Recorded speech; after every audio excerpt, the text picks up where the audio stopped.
السلام عليكم ورحمة الله وبركاته. طبعا أنا بعتذر لحضراتكم عن الصوت، بس ده نتيجة لأن أنا تعبان شوية وعندي برد، ولكن كنت حابب إن أنا أطلع أوضح لحضراتكم الصورة كاملة، لأن شايف خوف وقلق وتوتر عند الناس. طبعا الكل كان مستني 5000 جنيه لعيار 21، وإذ فجأة حضرتك بتشوف عيار 21 تحت مستوى 3000 جنيه، يتراوح ما بين 2950 و 3050، وده طبعا نتيجة لصفقة راس الحكمة. خليني اقول لك ان المؤشرات الفترة اللي فاتت وخاصة اخر اسبوعين اللي فاتوا دول كانت بتقول انخفاض، ولكن الخوف والقلق والتوتر هو اللي كان بيدفع الناس ان هي تروح تشتري، وكمان معاهم الاشاعات. وخليني اجاوبك على السؤال المهم: قاع الذهب هيكون امتى؟ وهنشتري عند سعر كام؟ وهل الذهب هيرفع ولا هينزل الفترة اللي جاية؟ خليني اقول لك اللهم لك الحمد والمنة، انا ما حبستش حد في الذهب قبل كده. خليني اقول لك انا ممكن اكون ضيعت على حضرتك اسعار فوق، لكن ما حبستكش، وزي ما انت شايف الاسعار رجعت نزلت تاني اجباري مش اختياري، بس عن طريق الكلام عن صفقة ولسه ما دخلش دولار لحد دلوقتي، ولكن الصفقة تمت. طيب الذهب بينزل سريعا لانه طلع سريعا، كل لما الذهب طلع بسرعة برضه هيرجع ينزل بسرعة. وخليني اجاوبك على السؤال المهم. تعال النهاردة اقول لك النتائج المترتبة على صفقة راس الحكمة، وخدها مني كلمة، دي مش هتبقى اخر صفقة الفترة اللي جاية.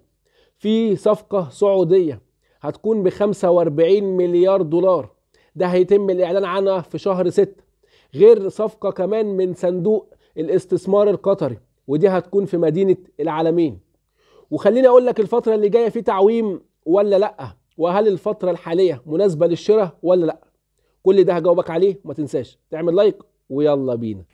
السلام عليكم. طبعا اي حد من حضراتكم حابب ان هو يتواصل معايا بشكل شخصي، ممكن يتواصل معايا عن طريق لينك جروب الواتساب او التليجرام، ده هسيبه لحضرتك تحت في اول تعليق، بيبقى اسرع كمان من اليوتيوب. تعال اقول لك بقى تفاصيل مشروع راس الحكمة واللي بلغت قيمة استثماراته 150 مليار دولار. المشروع ده قايم على 170 مليون متر في الساحل الشمالي. الشراكة ما بين الشركة القابضة الإماراتية وهيئة المجتمعات العمرانية المصرية. الأرباح بتاعت حضرتك 35%. طبعا اللي هيدخل بشكل مباشر فلوس هتخش لحضرتك 35 مليار دولار. طيب تقسيمة الرقم ده هيكون عبارة عن ايه؟ حضرتك هيدخل لك ال 35 مليار دولار، بعد اسبوعين هيخش لحضرتك 15 مليار، لكن اللي هيخش نقدي فعلا 10 مليار دولار بس. الخمسة دي هي عند حضرتك ودايع إماراتية، وبعد شهرين هيدخل لحضرتك 20 مليار دولار. اللي هيخش فعلي 14 مليار دولار، وفي 6 مليار دولار موجودين عند حضرتك في البنك المركزي. هتقول لي يعني ايه؟ هقول لحضرتك يعني اللي هيخش توتال 24 مش 35. في 11 مليار دولار هي ودايع بالفعل إماراتية، الإمارات اتنازلت عنهم وهتاخد مقابلهم بالجنيه تصرفوا على المشروع. طب السؤال المهم دلوقتي: النتائج المترتبة على المشروع ده. رقم واحد، طبعا حضرتك هتشوف التصنيفات الائتمانية لمصر الفترة اللي جاية هتطلع إيجابية بدل ما كانت سلبية، خلاص النظرة السلبية دي انساها. رقم اتنين، العقود الآجلة للدولار قدام الجنيه نزلت ل 57 جنيه بدل 62 و 63 جنيه. رقم تلاتة، حضرتك هتوفر دولار للمستثمرين الفترة اللي جاية. رقم أربعة، هتقلل التضخم. رقم خمسة، هتقلل قيمة تخفيض الجنيه، مش هنسمع بقى 45 و50 زي ما كنت بتسمع، هتسمع تخفيض الجنيه بنسبة 25%، هيبقى حوالي في البنك من 36 ل 38 جنيه. تعال النهاردة بقى نفرق ما بين قرض صندوق النقد وصفقة مشروع راس الحكمة. طبعا فلوس مشروع راس الحكمة هتقدر توفر لحضرتك دولارات تقدر تخرج بيها البضائع من المينا وتوفر السلع. رقم اتنين، هتقدر توفر للمستوردين دولارات ان هم يقدروا الفترة اللي جاية يقدروا ان هم يستوردوا عن طريق البنك وفلوس البنك، مش عن طريق السوق السوداء. رقم ثلاثة، خليني اقول لك ان الصفقة دي مش هتحل مشاكل مصر بنسبة 100%، لا هي ممكن تمشيك على الاقل 6 شهور. لكن قرض صندوق النقد الدولي الفترة اللي جاية حضرتك هتاخد منه من 7 ل 10 مليار دولار، وطبعا لسه في مراجعتين لسه ما تمش مراجعتهم مع الصندوق، دول اللي احنا مستنيينهم، وخاصة ان الفلوس دي مش هتخلي سعر الجنيه قدام الدولار يتحرك بشكل كبير، على اقصى تقدير من 38 ل 40 جنيه على اقصى تقدير في البنك الفترة اللي جاية. هقول لحضرتك نصيحة وخدها مني وقولا واحدا، بلاش حضرتك تسمع للإشاعات الفترة اللي جاية إن هتشوف دولار ب 24 جنيه والكلام ده يقلقك ويخوفك، الكلام ده مش صحيح على الإطلاق. رقم 2، خليني أقول لك إن الذهب الفترة اللي جاية مفيش حاجة اسمها عيار 21 ب 2000 جنيه أو ب 1800 جنيه، الكلام ده مضلل وغير صحيح على الإطلاق.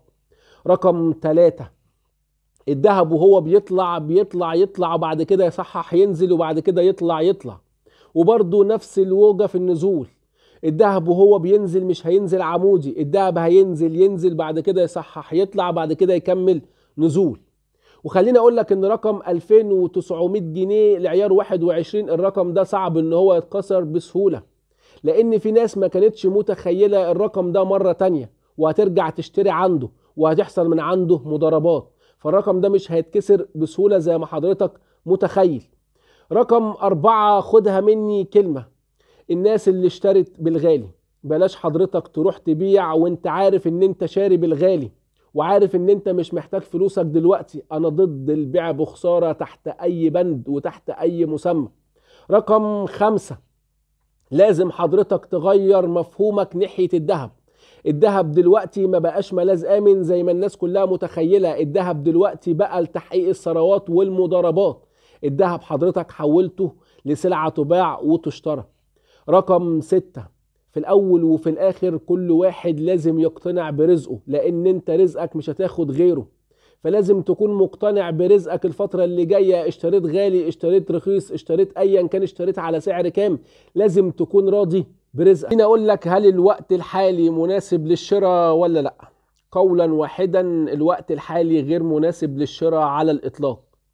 طبعا لما السوق يستقر نبدأ ان احنا نخش، ولكن الوضع اللي حضرتك دلوقتي شايفه ده مستمر لحد دخول الدولارات في قلب البنك، وبعد كده يحصل تعويم مضار لسعر الصرف، وبعد كده تكون الصورة واضحة نبدأ ان احنا نخش على اجزاء ونبدأ ان احنا نشتري ذهب. في الاول وفي الاخر دي وجهة نظري ومش بلزم اي حد من حضراتكم بيها. لو عجبك الفيديو ما تنساش تعمل اشتراك في القناة وتفعل زر الجرس، واي حد من حضراتكم عنده اي استفسار سيبولي في الكومنتات وهرد عليك. سلام.